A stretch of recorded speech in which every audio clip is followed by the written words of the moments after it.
Okay, guys, I'm just going to quickly go over this material for you because I just want to explain a few things in case you're not exactly sure what some of this means.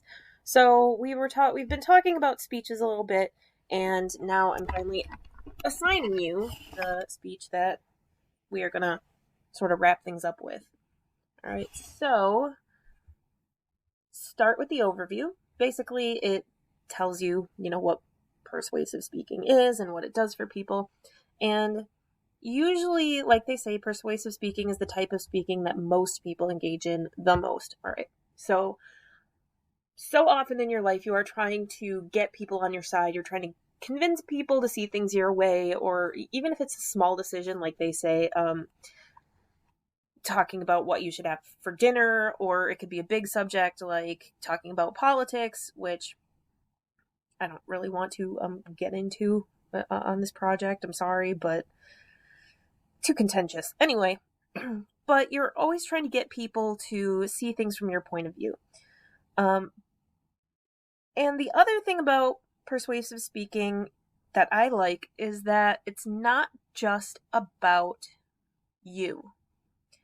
You have your way of seeing things, but just explaining how you see things and why you believe what you believe isn't always going to get people to change their mind. It's very audience centered. All right.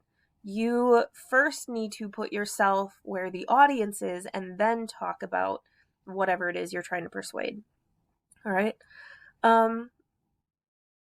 Persuasion generally involves those Aristotelian arguments, or those three things that I know we talked about them back in like 10th grade.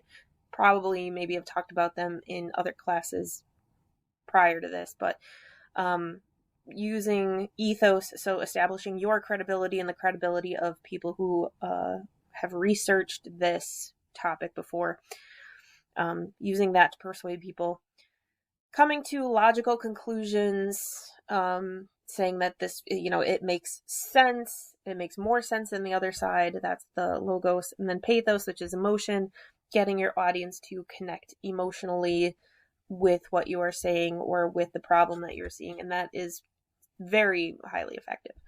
All right. But combining them all together, then you have a base for persuasion. So here's the step-by-step process that we're going to go through. The first step is first selecting your topic and then figuring out what your audience already thinks or believes, or how they see your topic already. So the first step is actually pretty simple. First of all, you just need to choose a topic you'd like to explore. Usually the best topics to choose are one that you're already knowledgeable about, two, one that you care deeply about, or three, one that you are really interested in, right? So if you have personal connection or investment into your topic, that makes you even more persuasive, because then you have that credibility, that relevance to your life or yourself, that makes you seem genuine. All right. Once you have a topic, then you need to figure out what your specific purpose of your speech is. So what are you hoping the audience will do or believe by the end of it? Three, again, your credibility, your connection to the topic. Four, relevance of your topic to your audience. And five, characteristics of your audience to keep in mind. So let me give you an example of some of these. When I was in college and took a communications course, one of the first persuasive speeches I gave was to convince the audience that cigarettes should be illegal. Right? Smoking should be illegal. So that would be the topic I'd like to explore. My specific purpose would have been, by the end of this speech, I would like my audience to believe that smoking is harmful enough to be made illegal by the federal government, or something like that. Credibility and connection to the topic. At the time that I gave the speech, it had only been like, I don't know, less than 5 years since my grandmother had died of smoking-related cancer and illnesses. So I was very connected to my topic, and My mother is still a smoker, and just having contention with that. So that would be my credibility. Relevance of your topic to your audience. Given that it was a college course, I know a lot of the people there, did smoke, or maybe they just didn't care about smoking so much, or maybe some of them even had experiences similar to mine where they lost somebody due to a smoking related illness.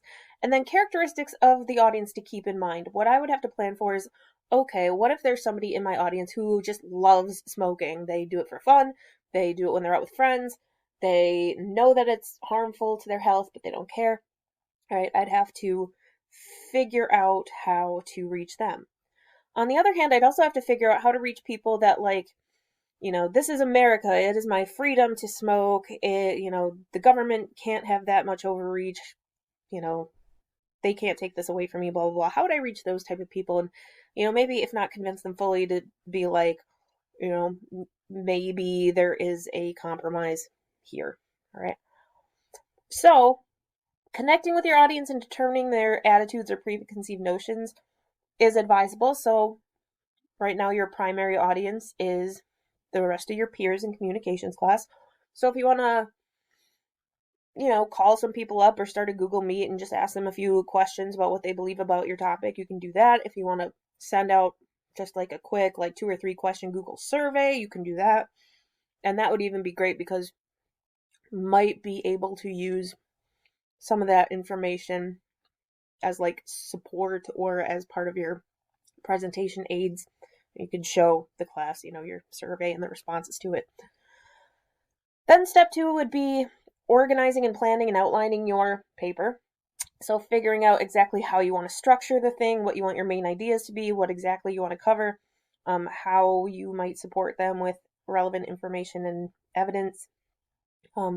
Also, here's again where you would determine what visual aids or presentation aids you'd want to use. So if you did take a survey, then you could take the pie chart or bar graph or whatever off of it and use that as a presentation aid. After you've done that, then you'll actually need to find supporting evidence, credible evidence in research. You'll need to put them into MLA citations. And while you're doing this, I'm going to ask you to, write commentary about how your information is credible. Is it accurate? Are they being objective, so not biased? And is it relevant to what you're talking about? And then after that, once you have sort of the bones of your speech, then you'll be speech writing and polishing everything up. Previously, when I asked you to do your presentation brand presentations, I had you write your whole entire speech out. At this point, when you do give your speech, you are not simply going to be reading it off the document. All right, you need to have practice with what they call extemporaneous, which basically means more off the cuff or more sort of informal speaking style. All right. So what you're going to be doing, as it says in the requirements here, you will be giving a speech between 5 and 8 minutes long. I'm thinking at this point it'll be, recorded, kind of like I'm doing this video, if that's, possible for you, if you have your phone or video camera and want to do it that way. Otherwise, if that's not totally an option for you, I could see if we can make little Google Meet groups where, maybe there's 3 or 4 of us in a little group and you each take turns giving a speech. We can work that out. All right. But the speech, when you're actually giving it, it should only be given from no more than 5 bullet-pointed note cards. All right. So right now, there are pieces of this document that I'm reading to you, but mostly I'm speaking off the cuff here. I don't have a full speech given out of, this is what persuasive speaking is. Persuasive speaking is blah, blah, blah, blah. No. Okay. Same with your speech. I don't want you to rely on a fully written out document. Having one written out would be great. Because then I could really be able to see, what information you gathered. I'm probably going to have you do that again, or like have you write out a full speech. However, you are going to have to take that down to bullet points and note cards for yourselves. And then you should have at least 2 presentation aids.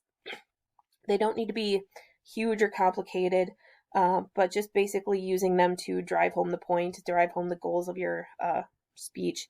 So like I said, it can be digital aids, like you can go over, a chart of information that you did on a survey.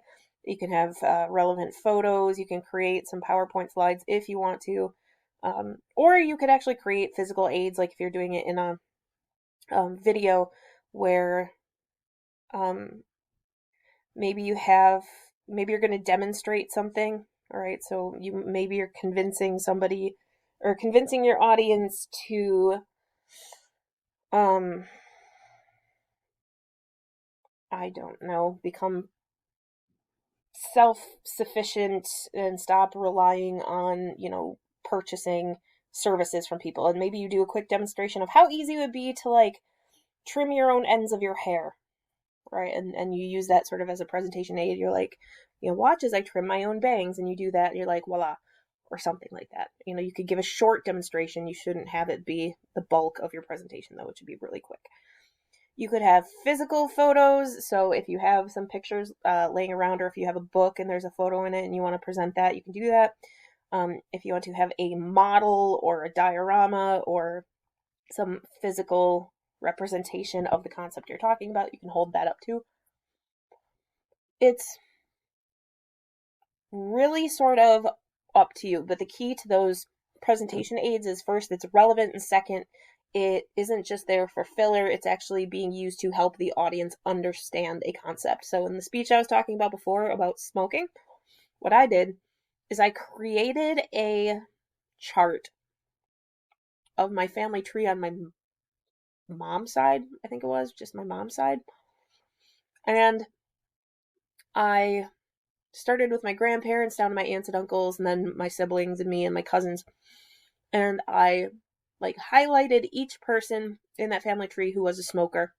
And I also marked down people who either were showing signs of smoking related illnesses or people who have died of smoking related illnesses.